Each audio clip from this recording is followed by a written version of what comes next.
You look very pleased with yourself, Violet. Well, yes, a nice Chinese GP2 driver said he'd give me a kiss if he finished in the top 10 at Monaco. Hope in tow? No, I'd be happy with a peck on the cheek. Hello and welcome to Gareth Jones on Speed. I'm Gareth Jones. I'm Richard Porter. And I'm Zog.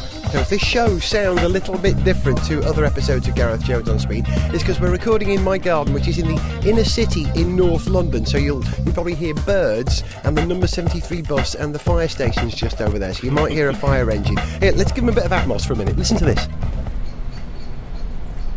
Distant chipping blackbird, and that's it. Isn't it? Yeah. I'm not so good on bird songs. There's a bit of wind as well, though. We've been out and about, not just in the garden, but out and about driving some interesting cars recently, and we thought we might want to tell you about it. I promised that I would have a Mini Clubman to review on this programme, and it happened. I had one for a week, and it was gorgeous, I have to say. It was a hot chocolate brown Mini Cooper S Clubman, which went like stink, didn't it, Zog? It did go like stink. I have to admit, when we first got on that car for our trip down to Brands Hatch, I didn't think we were going to make that first corner, but it really hung on remarkably well. Much like Fisher Keller in the Turkish Grand Prix. I was astonished at how planted this car was. Now, Richard, maybe you remember this, but I remember when they first talked about the Cooper S coming out, reading something in a magazine about how the Cooper S had gone round the Nürburgring quicker than some Porsches. Do you remember reading that fact? Yes. I was just saying to Zog while you were setting up the gubbins here for the recording that I remember driving the very first new Mini, just a normal Cooper one, and going into a roundabout a little bit hot by accident and thinking, well, you know, I'm going to understeer, it's manageable, that's okay, lift off, be all right. And it didn't understeer. There was a little chirrup from the tyres, but they didn't actually let go, and it just went round. And that was just the Cooper on smaller tyres, and I was like, God, this thing's quite sorted, particularly for a front-wheel drive car. The wheelbase is different on the hatchback new Mini to the Clubman, but it's still not a very big car. Well, by Mini standards, original Mini standards, it's enormous, but by modern car standards, it's quite short, isn't it? But I think the thing is about that new Mini, when the original new Mini came out, everybody's going, oh, it's huge. I heard someone going, oh, it's the size of a Golf, and it was actually shorter than a Ford Ka. Is that right? Yeah. I didn't know that. I would have trivia about that. When you open both the front doors, it is then wider than it is long. I can believe that. One of the things that struck me most about driving it was just how well it seems to fit. Just as a driver, it's a car that seems to be absolutely the right size. And very quickly you've got a lot of confidence about where the edges of the car are, about just how much space you're taking up on the road. Yeah. And it's just it was a delight to drive, quite apart from being quite quick, and that's definitely fun. Most of the time when you're driving around town, what matters more is just sort of how comfortable you feel in the car. And I thought it was absolutely... It was a good fit.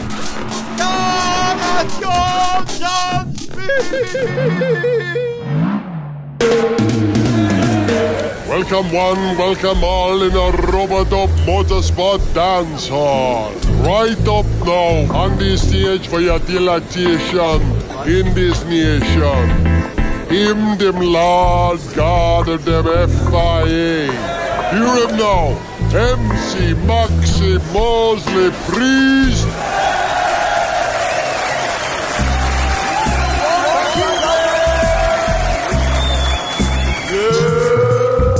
The girls in the brothel forgot to say please, so me whip them hard to watch them beg and plead.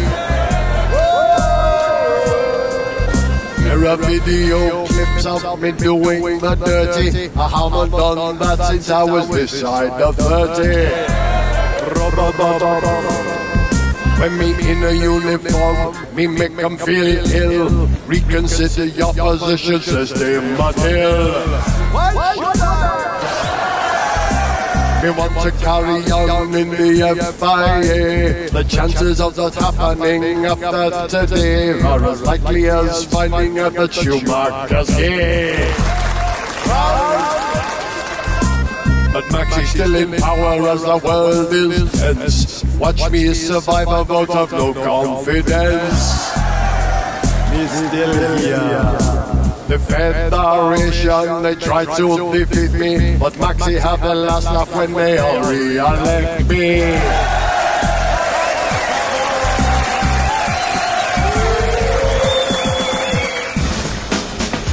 Gareth Jones on Speed. Really, really fast. Yeah, really fast. I quite like driving cars which have got a bit of oomph. My regular steed, for want of a better word, is not that Boeing 757 just going overhead. Sorry, it's an HS146 going into City Airport. Scandinavian Airlines. Isn't that one of the most reliable small aircraft? And one of the quietest, apparently, as well. Wow, the shadow of the plane just went over there. That was really weird. Whoa. right over us. My regular steed is an old, now, Toyota Sora. It's got a 3-litre straight-six engine with variable valve timing. It's got plenty of oomph, and I'm used to driving quickly. But that Mini Cooper was quicker in every way. It had a higher top speed, which I can verify. It had more accelerative powers, and it goes round corners quicker. I found it enormously satisfying, because my whole reason for getting this car was that a lot of my driving these days is ferrying my children around locally here in North London. I don't like the idea of driving my big fat car for those sort of purposes. And talking of fat cars, we're coming to your new car presently, Richard. So I thought, could I live with a Mini Clubman? And the resounding answer is absolutely yes, but I need a long roof box for it so I can get all the camping stuff in that we need now. Can I ask, though, did you not find certain elements of it? Now, I've not driven the Clubman, but I have driven the new shape Cooper S. Did you not find some elements of it annoying? Like the key, for example. It's counterintuitive. Yes, it's you have to push the key in to get it out. Yeah, but also, you have to you put it in, you can't see the slot because the steering wheel's in the way. The little dongle thing only goes in one way up, it won't go in the other way. Yep. And then you've got to push the start button, so it takes like twice as long as starting a car with, say, a key. Yeah, which seems to have worked perfectly nice well. Simple, intuitive, If that is the biggest problem with the car, it's not a problem, ultimately. I haven't finished yet. The stalks. Those stalks that don't have dentants on them, so they don't, you click the stalk on a normal car and it moves its position up to say turn the wipers on, turn the indicators on. That's gone to that system that was pioneered on the Vauxhall VXR8 and you now, tap it. Yeah, and is now on BMW 5 Series and stuff. I've got it, and I just thought it worked particularly badly in the Mini. Is that just not being overly familiar with the other system? Is this not, because I mean, on my first impressions, I didn't mind that, and I thought I would get used to it, but I haven't tried living with it for more than a couple of hours. So yeah, I had a Cooper S for a week, and I thought I won't judge it yet. I'll get used to this, and I'll get used to the key. And certainly after another. Is he just it's a 146 again. They've spotted we're recording and they're circling over us. Ladies and gentlemen, if you look down to your left, you'll see Gareth Jones on speed being recorded. No, I adapted to it pretty quickly because fairly recently I've driven a 3 Series and a 5 Series. Yes. And they have a similar system. It took you about half an hour to adapt, I think, Zog. Yeah, something like that before I get used to that. But I just think it's still more difficult, even with familiarity, to use than the old-fashioned system. I think it's one of those areas where car companies have decided that they're going to reinvent something that perhaps didn't need reinventing. I just found it unnecessary, that there's still a margin for error. You try and cancel indicator, you end up indicating the other way. You've got to be very delicate with that. The wipers, I just didn't really get on with that. You tap it up once to start the wipers, right. Tap it up again, and then so if you've got it on fast wipe and then suddenly you go into a tunnel, you can't go bang, bang, bang, bang, bang, and knock it down 3 times. And it doesn't seem to react properly. It thinks you've just made a mistake. Bit like a sequential gearbox. Yes, but like a really old school rubbish one. I just found that annoying. And the one I borrowed, the one you have, was it fitted with sat nav? No, it wasn't. No. That's okay. Although the speedometer is the size of a fat man's dinner plate, isn't it? It's the size of a colossal squid's eye or something. It is, yes. How many Labradors is that, if we may go back to the last programme? And I think it's equivalent to 1.75 Labradors. 1.75? That's massive. A bit of Wales. The reasoning behind this, I think, is that because the Mini traditionally has its speedo in the centre of the dash and not directly in front of you where you're steering the car from, to compensate for the fact that it's not in front of you, they make it about 4 times the size of a dinner plate, which is all right for me. It's a big, attractive thing, but my girlfriend in the passenger seat and our 2 children in the back seat, who can all monitor exactly how quickly Dad is going, never got off my back. So, it does make you drive a little more slowly. Well, you should get one with sat-nav fitted, because then the sat-nav screen occupies the middle of the speedometer. The speedo itself becomes this little sort of translucent lozenge that moves around its perimeter. Unreadable. Absolutely unreadable. Thankfully, you can call up a digital speedo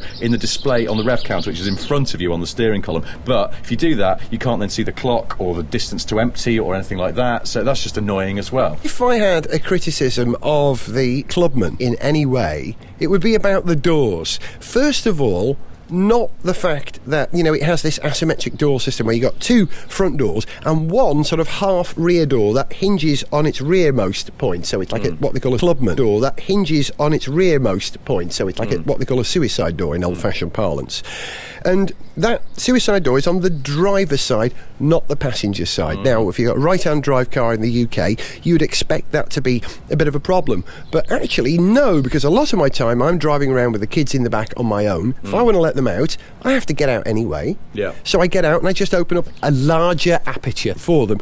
And so that didn't bug me, the fact that it's on the wrong side. That's been the biggest criticism of the car. It didn't bug me at all. The only thing that did bug me about it was that because it's a Mini, still by most standards, you can get it into small gaps in car parks where there's two big SUVs parked either side. You can get into little gaps.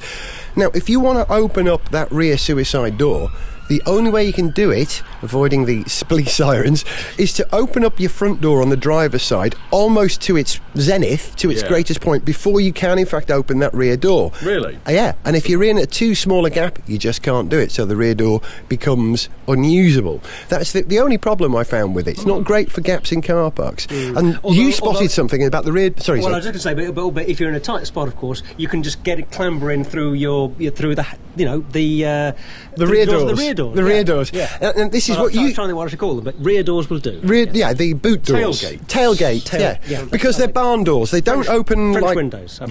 French. Or English windows in the case, Oxford windows. But this car, the boot on the Clubman, doesn't open like a hatchback from the tailgate all the way up. It doesn't open like a Range Rover where you've got a split where the window goes up and then the tailgate drops down, a la shooting brake, you might say. They open like barn doors, two doors opening like barn doors. Yeah.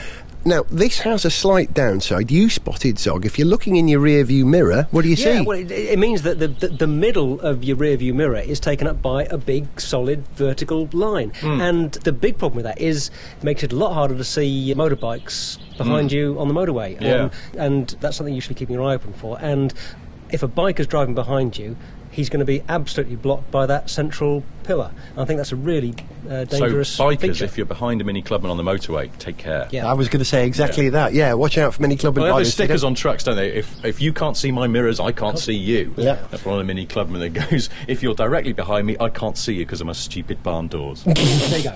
But, apart from these odd, tiny niggles, really, I am utterly smitten by that car. I got more comfortable in it than I did in a 3 Series wagon. I found it every bit as quick as a 5 Series, whatever that quick 5 Series we had on the programme was. And I found it well chuckable, and it's been a long time since I've driven a car which has got people pulling up alongside me in the traffic lights saying, "Oh, that's lovely, mate, that's gorgeous." And not just women. Women liked it because of the colour. It was this gorgeous chocolate brown, I think, and they look, "Oh, it's cute," they kept saying to me. Isn't it I've nice? seen Well, a you few had of a those theory about around. the colour, didn't you, Richard? Well, the thing is, I've Tell me seen, because that's a Clubman-only colour, and I think, you describe it to someone, it's brown, it's metallic brown, but in real life, it's a fabulous colour. The only problem is, every time I see a Mini painted in that colour, I suddenly get this urge to eat chocolate. It makes me want, I was saying to Zog, it makes me want like Chocolate Angel Delight or something. Nice. Very specific. We were talking about this while you were in the house. We were talking about this. this, and I was thinking on the still way get home I Angel might try Delight? and buy some Chocolate Angel Delight, but then I probably find it's really horrid. Well, Chocolate mousse, I think that's what I want. Or they really. stopped making it in 1994 or something. Yeah, they're along with Ice Magic. If you want to get a strange desire to eat any chocolate-based food stuff now, go to our website, www.garethjones.tv, and there's a picture of the Clubman there. In fact, what I might do is make this show available with some extra pictures as well as an enhanced podcast, and I'll put some pictures of the Clubman on there. We'll see. Maybe you do that, maybe I won't. The Mini Clubman, of all the things I want to say about it before we move on to something else, I have one major criticism of it. Which is? It's not a Clubman. Because the Clubman had was the one with the wooden. The Clubman had that was sort of a more Traveller. square front, didn't it? Yeah. It's a conventional Mini. It is a Mini Traveller, or the Mini Countryman, I believe the original car was called, like the Morris Traveller. They should do it with wood down the side. Why did they call it a Clubman? Traveller, you made this observation, Zog, that it meets with the whole Mini Adventure advertising campaign. Yeah, well, it does. I mean, because you say, it's a Mini Adventure Traveller. surely that ties into that beautifully. You know, adventurer, I just think traveller. Traveller's a bit of an old-fashioned name. It reminds me of Morris Traveller and sort of people in the 50s palping along, district nurses in Morris Minors and things. I just think Clubman's a better name. Clubman's a bit more sort of sophisticated. Yeah, a bit more Clubman, sort of, let's go to my club, man. Yeah, maybe. Oh, we were talking about that last night that no one ever says discotheque anymore, do they? So there's a one for you, BMW, the Mini Discotheque. Bring it right back. It's retro brown colour, the Mini Disco. Yeah. There's something very 70s about this car. Yeah. Just the fact that it was a Mini, just the fact that it was brown, that it was a sort of a Mini Countryman or a Mini Traveller. Never have I driven a car in which I most wanted to listen to Slade or T-Rex. In fact, which is what I did. I even drove my car through Barnes to go past the place where... When have you ever driven a car without wanting to play That's Slade true, or actually. T-Rex? I do listen to a lot of Slade and T-Rex, yeah.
Jones on speed!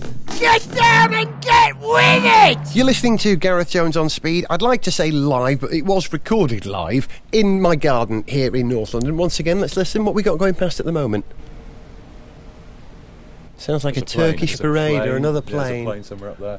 I can see the moon. This is really idyllic. yeah. In case you think this is just a sound effects CD playing in the background, it's not a pigeon just flown over into a tree. Is that wisteria there? All It is hanging down? wisteria, yes. Wisteria. There's Yeah. a cat asleep on the roof behind us. It's really nice, and it's a beautiful day here in London. So We just need somebody to kind of walk up a gravel path and open a creaky door. yes. Do you know what I'd like to do, Richard? Can we do it now? What? I'm going to send you through the house, Yes. out to the front of the house now, Yes. and I want you to start up your car. Ooh. I And- think you might be disappointed, but let me give it a go. Okay. All right, keep talking. We'll keep talking. We're doing this in the name you have of to go, science, folks. go This is upstairs to get your keys. A live experiment. You see, Richard's got this rather interesting new car, which he hasn't modified the exhaust yet, but he's going to modify the exhaust. And I want to know why he needs to modify the exhaust on this car when this thing has got something like a 6-litre V8 engine, and it should sound Sound fantastic pretty good as it out is. of the box. Yeah. Yeah. So we're gonna give a demonstration of what this car sounds like out of the box, albeit with a microphone that's positioned about how far would you say we are from Well, the the car? About 25 yards or so. Yeah, 20 metres, I'd say. 20 to 25 metres. And we've got a little semi-detached Victorian house in between us and where the car is parked out the front. Yeah. So hopefully he will start it up and rev it. We'll remain quiet now so we can hear it. Right on cue. Did you hear that? It went vraj. Tell you what, let's go out the front and record it. Come on. Gareth Jones on speed! Brief, quiet intermission! Right, so we've walked through the house now. I'm now out the front of my house here in North London. Richard's in his car. You've turned it off. Oh, yeah. Do you want me to turn it back on again? Yeah, we did actually hear that. Did you? Out there. Hang on, we'll just wait for this Mercedes A-Class to stop its engine. I'm going to go out the back and record your tailpipe as it is. Right, and hang on a minute. Hang on, here we go. We'll wait for the A-Class to finish. This is a Vauxhall VXR8, or a Holden VXR8, I think it's called in Australia. OK, Richard, spark it up.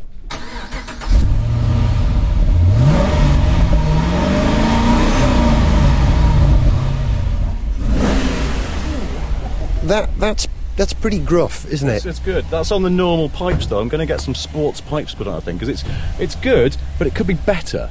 OK. Stop the engine. We're going to get in the car and do the rest of the show in the car. Okay. Zog, go and sit in the front. Because I know Richard's been very excited about getting this quite car. weird, isn't it? We are, Welcome to my car. Thank you. Loving this. We are on the road, and there's a lot less traffic noise in the car as well. OK, first impressions looking around it. Looks like a GM to me. You're the There's- second person who said that to me. Yeah. My friend Big John said that, and he's got lots of Opel Monzas, so he knows his GM stuff. And the plastic looks a bit plastic. Yeah, it's a bit plastic. You can get, in Australia I noticed, they do different models that have like this centre bit, which is kind of grey here. You can get it in sort of silver, which might be a bit tarty, I don't know. But at the moment, yeah, it's all black and grey. I like to think it's functional. And the seats, can I draw your attention to the seats, gentlemen? These, yes, they With look these nice. suedey side bits, Ooh, yeah. and then leather in the middle. Is that Alcantara? or I is believe it might, I don't know, yeah, probably.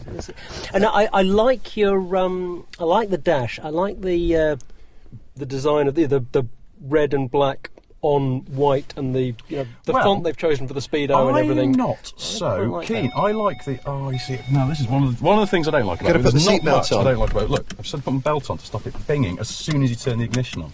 Give me a minute to put my belt on. Absolutely. Yeah. So, if I put the lights on, you might not be able to see this, but look, the petrol gauge and the temp gauge, for some reason, are the only dials that are sort of old school black with white markings. They look really sweet when they're lit up at night. The speedo, the rev counter, these look, I've got this bank of gauges in the middle that do my battery volts, or whatever's coming off the alternator, and oil temperature and pressure and pressure, temp. yeah.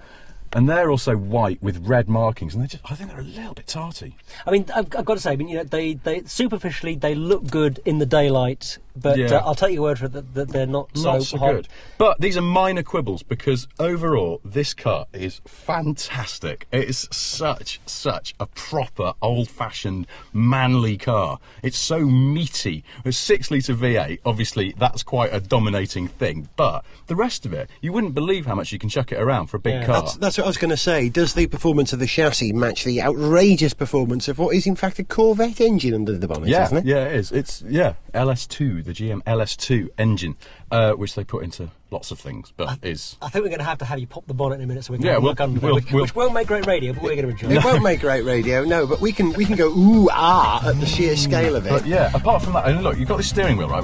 Which is quite big. It's got this nice flat bottom bit on it. But the wheel itself is quite large in diameter, and the rim's quite fat. But it's absolutely in tune with the way this car drives. It's a big car. You've got this big wheel.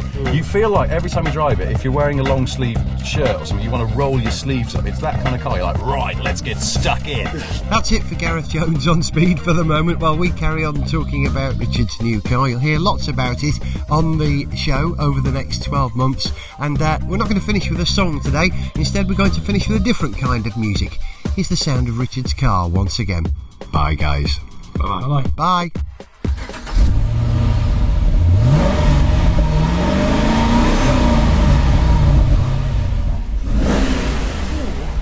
Right to the show on Speed at GarethJones.tv. You can read more info at www.garethjones.tv or subscribe for free at the iTunes Store. Gareth Jones on Speed is made by Whiz Bang.